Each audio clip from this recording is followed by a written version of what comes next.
And now, it's time for another Dice Tower review with Tom Vasel. Hello, fine watchers. Today we're talking about Get Bit. But wait, Vasel, you may shout. You've already done this game. Yeah, we have.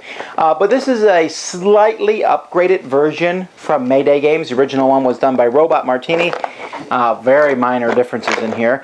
However, I want to show those differences and also get the opinion of Melody, which was missing on the first one.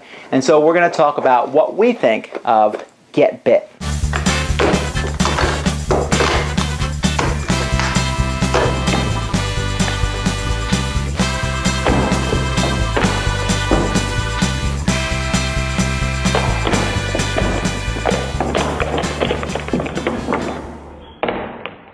So here we have the two versions of Get Bit. As you can see, the new version is no longer a choking hazard. But the boxes are very similar. The names of the companies are different.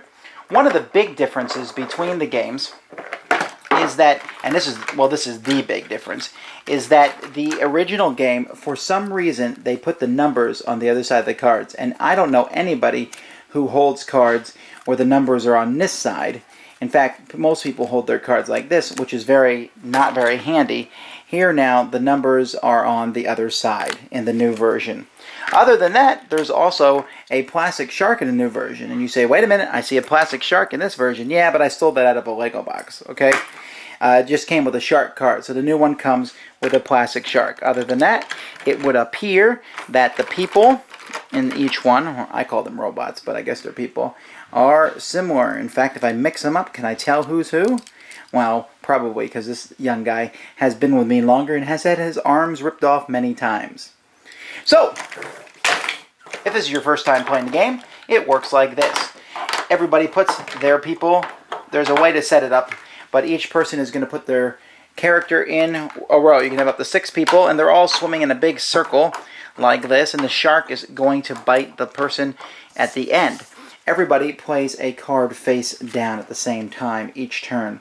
You turn the cards face up. When you turn a card face up, whoever has played the lowest number face up card will move to the front. So let's say red played a 1, it's the lowest one, he moves to the front of the line. Then the second lowest, let's say yellow played a 2, moves to the front.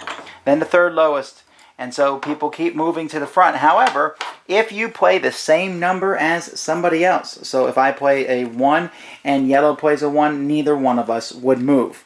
Once everyone has moved or not moved, the shark rips a limb off the last person, and you can rip off an arm, or you can rip off a leg, or it's gruesome, and you rip off one limb, and then when your limb is ripped off, you get to go to the front of the line, and you get all the cards that you've played so far. You get them back in your hand.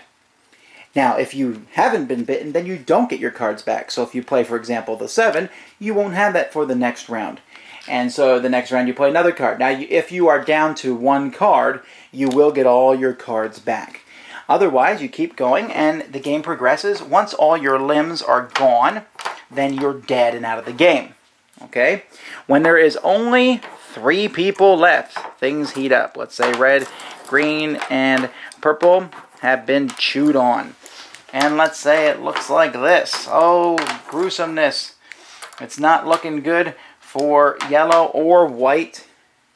The shark is here. Now, you would think that if yellow gets bit, it's last man standing. But the way it works is, when the game ends, when there's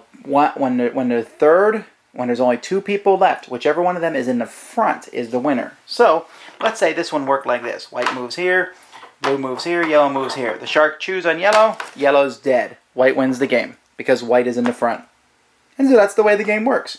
It's a fun game where you're trying to outguess your opponents. You want to play the high cards so that you get to move to the front, but you're also trying not to play cards that someone else has played. When there's 6 players playing, it's very chaotic because it's hard to not guess what everyone else plays, but you can have some strategy to the game, and above all, it's fun to rip the limbs off. Same as before, same as last time. Love the game, think it's neat, like ripping the arms and the legs off the little pseudo-Lego type guys. Moving the shark around is just a lot of fun, works in party games. But we're here to get Melody's opinion. What do you think of Get Bit? I really like the game, and like my dad said, it's fun to rip off arms and the legs, and sometimes I just like playing rip off the head too. My bloodthirsty daughter. And it's kind of like you're also trying to be mean to other people. Like, you kind of get up for it, and then you play the same card as me? It's a lot of fun. Now, one of the things I want to say is that I've had really great success with this game. Since I've reviewed it, we've taken it. Melody and I took this to camp one time when we went there and played it with the kids at camp, and everyone has a good time enjoying this. Whenever I go anywhere, this is the game I carry with me because it's small, portable. As soon as you put it down, people are in love with it. So that's Get Bit. Thanks for joining us today. For more written, audio, and video reviews, as well as the #1 board game podcast, check out the website at www.thedicetower.com. Until then, this is Eric Summerer, and you've been watching The Dice Tower.